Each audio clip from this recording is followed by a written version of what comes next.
မေနေတဲ့တတ္တဝါတို့အတွက်အပေပုံဟာအမြဲနေရအိမ်တဲ့မေနေတဲ့လူကိုပြောတာမမေ့တဲ့လူမပါဘူးနော်အဲ့လိုဆိုရင်မေနေတဲ့လူအတွက်အပေပုံဟာအမြဲနေရအိမ်ဆိုတဲ့စကားလေးကိုလည်းတဘာဝကြကြနော်နားလည်နိုင်ဖို့လက်ခံနိုင်ဖို့လိုတယ်ဘာဖြစ်လို့မေနေတဲ့လူအတွက်အပေပုံဟာအမြဲနေရအိမ်လို့ပြောရတယ်လဲသူပြောလိုက်တိုင်းဦးဇင်းတို့ကနားမလည်ပဲနဲ့ဘူရူဘာသာလက်ခံရမယ်လို့မဆိုလို့ဟုတ်လားဆိုကြပါစို့တတိမရှိပဲနဲ့ခပ်ပေါ့ပေါ့နေမယ်ဆိုရင်အဲ့ဒီအနေအထားမျိုးမှာဘာတွေပဲဖြစ်နေမလဲစိတ်ထဲမှာလောဘဒေါသမောဟပဲဖြစ်မှာနော်တတိမရှိဘူးဆိုရင်တွေ့ကြုံနေရတဲ့အခြေအနေနဲ့ပတ်သက်ပြီးတော့ဒီတဘာဝနဲ့ပတ်သက်ပြီးတော့အမှန်ကန်သိမှုရှိမလားအဲ့ဒါကိုဘာလို့ခေါ်တော့မောဟဟုတ်တယ်မဟုတ်လားမြင်တော့မြင်နေရတယ်တရားရဲ့တဘာဝကိုမသိဘူးကြားတော့ကြားနေရတယ်ဟုတ်လားဒါရဲ့အမှန်ကိုမသိဘူးမတည်မြဲမှုဆိုတဲ့အမှန်ကိုသိတဲ့ပညာကပါမလာဘူးဟုတ်လားမြင်လဲရတယ်ကြားလဲရတယ်စားတောက်ရတယ်တွေ့ရထိရတယ်ဟုတ်လားဒါရဲ့အမှန်ကိုသိမှုမပါဘူးဘာတွေနဲ့သွားနေတော့မြင်တိုင်းကြားတိုင်းဦးဇင်းတို့ကဘာနဲ့သွားနေတော့ကောင်းတယ်ထင်ရင်ကြိုက်မယ်မကောင်းဘူးထင်ရင်ဒေါသဖြစ်မယ်ဟောဒီအခြေအနေမှန်ရဲ့သဘောတဘာဝကိုမသိတာကမောဟမသိတဲ့အတွက်ကြောင့်ကောင်းတယ်ထင်ပြီးတော့လိုချင်တာကလောဘဟုတ်တယ်မဟုတ်လားမကောင်းဘူးထင်တဲ့အခါမျိုးမှာစိတ်တူတာကဒေါသနော်လောဘနဲ့ဒေါသကတော့ရံဖန်ရံခါမှပဲဖြစ်တယ်မောဟကတော့အိမ်ရှင်လို့ကိုပဲအမြဲတမ်းတက်ဆွဲနေဘာဘူးလို့တော့တတိမရှိလို့ဟုတ်လားမိမိရော့နေလို့ရှိရင်မောဟအမြဲတမ်းရှိတယ်မောဟရှိနေတာနဲ့အမျှမောဟကတကားပေါက်ကြီးဖွင့်ပေးထားတယ်လောဘနဲ့ဒေါသမင်းတို့ကြိုက်တဲ့ချိန်မှာဝင်ခဲ့ကောင်းတယ်ထင်တဲ့ချိန်နဲ့လောဘကဝင်ချလာမယ်မကောင်းဘူးထင်တဲ့ချိန်နဲ့မှဒေါသဝင်ချလာအဲ့လိုဆိုရင်ဦးဇင်းတို့တတိမရှိဘဲနဲ့နေတဲ့အချိန်တိုင်းမှာလောဘဒေါသမောဟနဲ့နေတယ်ဆိုတာအရင်မှမထင်ရှားဘူးလားလောဘဒေါသကတော့ရံဖန်ရံခါမှဟုတ်လားမောဟကတော့အမြဲတမ်းလိုရှိ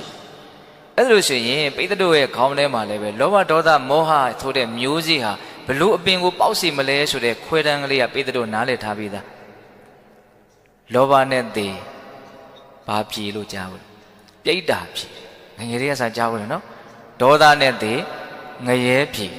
မောဟနဲ့သေအိဋ္ဌံပြေ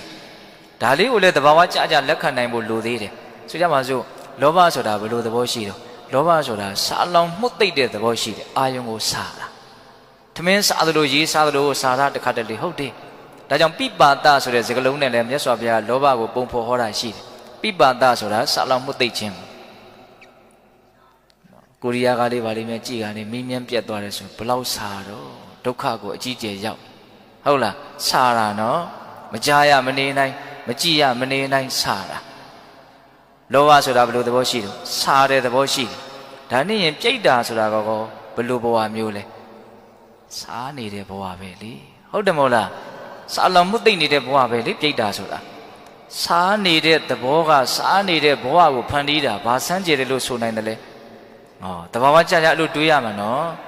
ဟုတ်လားအဲ့ဒါလို့ဆိုရင်ဆက်ပြီးတော့စဉ်းစားဒေါသဆိုတာအလွန်မှပူလောင်တဲ့သဘောရှိတယ်မျက်နာတွေဘာတွေတန်းပြက်တချို့ဆိုရင်ဇောသသိကြည့်လိုက်ရင်ဇိုးဇတ်တွေတုံချွေးချွေးပေါက်တွေထွက်ဟုတ်လားသွေးတို့နှလုံးတို့မြန်ရှိရင်ရုပ်တရက်တချို့အသက်ပါထွက်သွားတာတောင်ရှိအရင်နှိမ့်ဆက်တဲ့ဒဏ်ရာဒဏ်ချက်ကပြင်းထန်တယ်ပူလောင်လုံးအားကြီးလို့ဒေါသကအဲ့တော့ပူလောင်တဲ့ဒေါသသည်ဘလို့ဘဝမျိုးကိုဖန်တီးမလဲပူလောင်တဲ့ငရဲဘဝကိုဖန်တီးမယ်ငရဲဘဝပူဆုံးမယ်ဟောအဲ့လိုဆိုရင်ပိဿတို့ကရိပ်မိပြီဘာမှမသိတဲ့မောဟသည်ဘာမှမသိတဲ့တိရစ္ဆာန်ဘဝကိုဖန်တီးတယ်ဘလောက်တဘာဝကြဟုတ်လားဒါကြောင့်အပ္ပမာဒနဲ့မနေနိုင်သမျှကလပ်ပတ်လုံးဟုတ်လားပမာဒဆိုတဲ့မေ့လျော့မှုလွှမ်းမိုးပြီးတော့နေသမျှကလပ်ပတ်လုံးလောဘဒေါသမောဟနဲ့ချင်းကုန်ပဲလောဘဒေါသမောဟသည်